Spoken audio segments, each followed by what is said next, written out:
desisyon na pagmahog dito sa electoral process ng ating rehiyon. At kaya, nang panawagan ng mula at aliwas sa paniwala ng ilan, kaysa tayo sa panawagan ng isang malinis, tunay at tamang eleksyon sa unang Cotabato Regional Parliament election sa darating na 2025.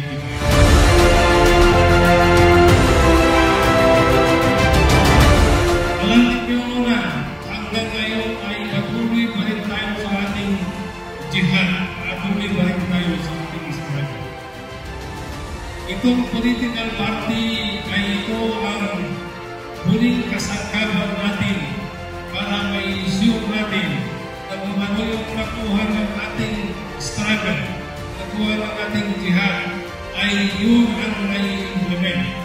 Kaya kailangan natin palakasin ang ating political party.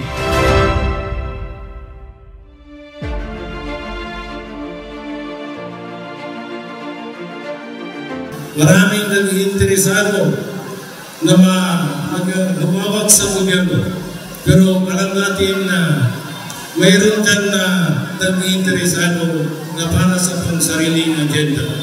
Yung agenda natin is agenda ng pangsalo. Agenda ng lahat.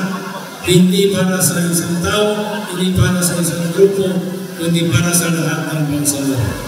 So yun ang ating ipaglalaman ngayon.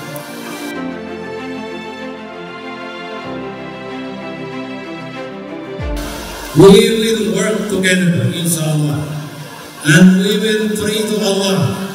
Allah will give us our prayer as long as tayo ay magkaisa at magkaroon ng magandang adhikain.